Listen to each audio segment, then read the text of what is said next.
Estas charchetas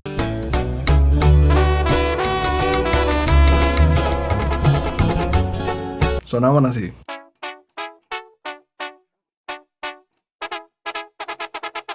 Los actores o la charcheta es un instrumento que tiene mucha dinámica y por eso te ayuda a llevar mucho el ritmo de la canción.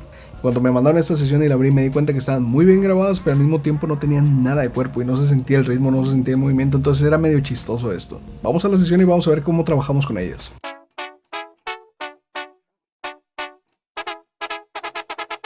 Definitivamente suenan muy limpias y están muy bien grabadas, pero algo que tenemos que hacer es darle balance de frecuencias para poder resaltar el color de lo que vamos a utilizar dentro de la mezcla. Para darle color utilicé un ecualizador tipo NIP 73, tenía la versión de Waves. Si tú tienes otro no hay ningún problema, esto simplemente lo quiero por sus curvas tan amplias y musicales y me va a ayudar a crear un mejor balance en las frecuencias y a darle muchísimo color. Ya con eso voy a trabajar dentro de la mezcla. Vamos a escuchar un poquito del cambio.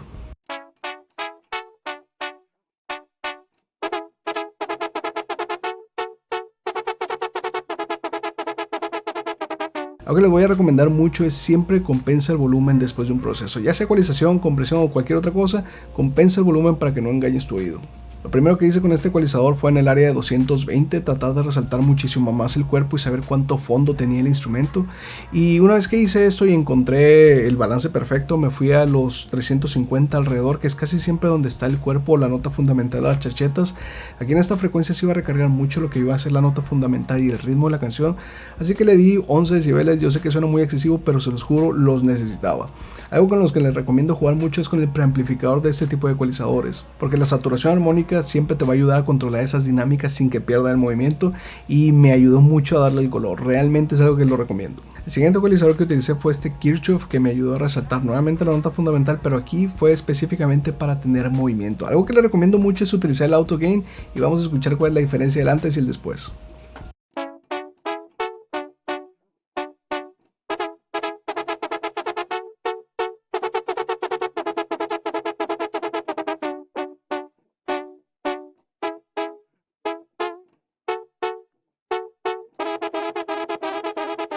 Con este extra que le dimos en la nota fundamental ya se puede sentir más el movimiento, se puede sentir el ritmo y eso es algo que realmente necesitaban estas charchetas. Se lo recomiendo mucho antes de ponernos a buscar resonancias o sonidos raros. Siempre traten de darle color y obtener exactamente lo que quieren.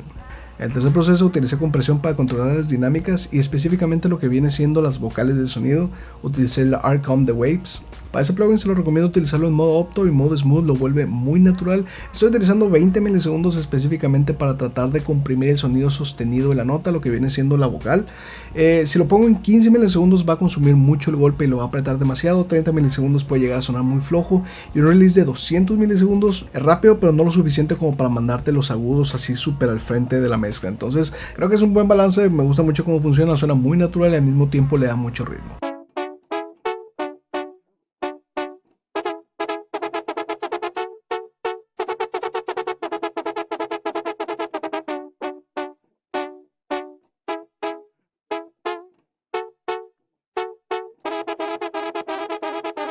La última parte de mi proceso es utilizar Reverb para tratar de darle dimensión a las charchetas dentro de la mezcla. Lo voy a hacer a través de un envío.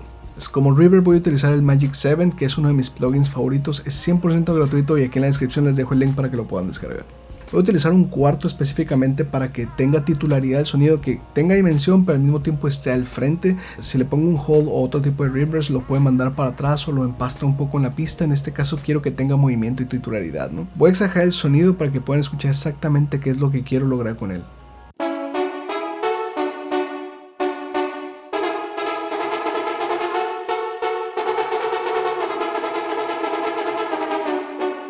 Suena muy bien, ahora vamos a escuchar todos los procesos juntos, el antes y el después.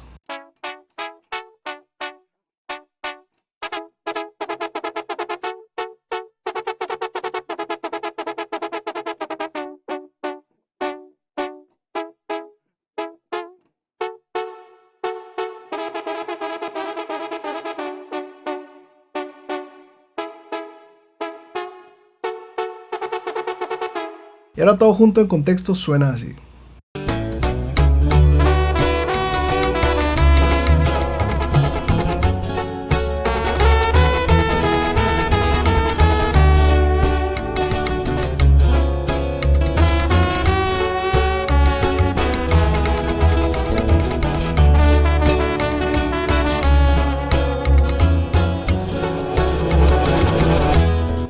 Como último consejo, algo que les puedo recomendar es de que antes de empezar a buscar resonancias traten de darle o inclusive complementar el sonido que ya tienen y buscar eso que le hace falta. En este caso le faltaba muchísimo cuerpo, me gustaba cómo sonaban los agudos, no iba a necesitar los agudos, pero antes de empezar a quitarle agudos o a buscar resonancias raras, me dediqué a darle cuerpo y me di cuenta que era todo lo que necesitaba. Así que déjame en los comentarios qué te pareció y si te gustaría que mezcláramos otro instrumento. Besos y abrazos para todos, plebes, bye bye.